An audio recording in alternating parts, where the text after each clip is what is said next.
There are always people who don't believe numbers. There are always people who don't believe numbers, and I don't know what to say to them.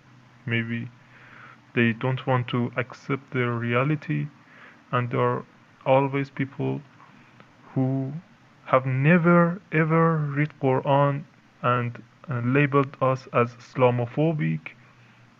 They don't want to accept the reality as well. I don't have any word to say to those. Yeah, those people are deranged and they're delusional. Islamophobic, that's another thing. That is like the stupidest word I've ever heard in my life because it's a fact that Islam has a murderous history. I mean, that's just anybody that's living in reality. It's obvious, and it's not just one place. It's in various places all the time. And when one goes away, another one comes up, and it constantly goes in and out. So I don't understand. I don't understand how people call that Islamophobic. But I won't be surprised if that's another regime's propaganda. I think that's pretty possible because Iran is very prosperous. It has really riches. It has a lot of riches, and it can. Iran. I don't mean Iranian. I mean Islamic regime. This Islamic regime can make words uh, out of thin air and do something like this. I won't be surprised if it's something that the regime has created.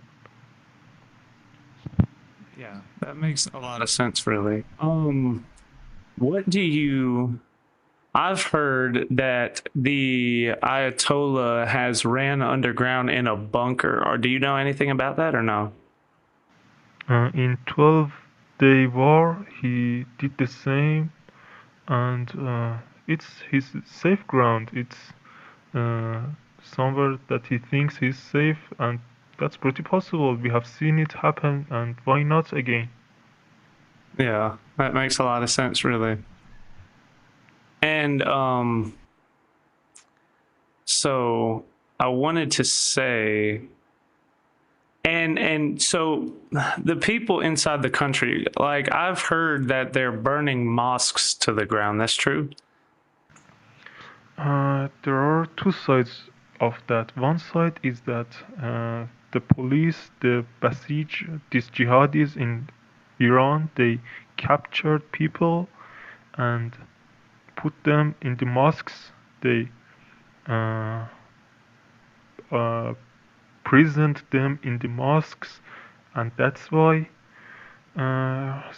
Iranians start uh, firing mosques. That's one reason. The second is that it's the work of regime. He wants to uh, let the religious people to be on regime's side. They don't want to lose religious people, uh, and uh, how should I say it? He don't. The regime doesn't want religious people to be on the side of Iranians. Uh, he doesn't. The regime doesn't want to lose religious people. That's why the regime started firing mosques uh, itself. That's really interesting. So you feel like they're trying to use that as some sort of to incentivize the people in the country that identifies Muslims not to join the revolution. Exactly.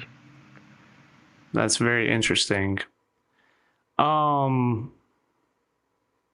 so so another thing that's confusing for me, and I'm sure a lot of people, is that like the people, the police themselves, or the people in the military, like a lot of them don't they understand how evil the regime is? Like, why do you think you would almost think you would wonder why they don't help the people and rebel against the Ayatollah themselves?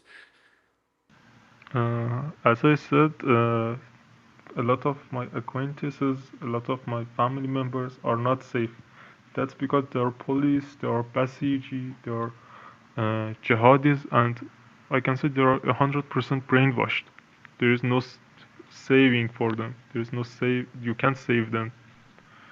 That that like imagine a person who is living 40 years or 30 years of his life with this idea that Islam is good, Ayatollah is the greatest person in the world, and now you are saying no, he's a terrorist, he's not a good person. Islam is not what it seems to be.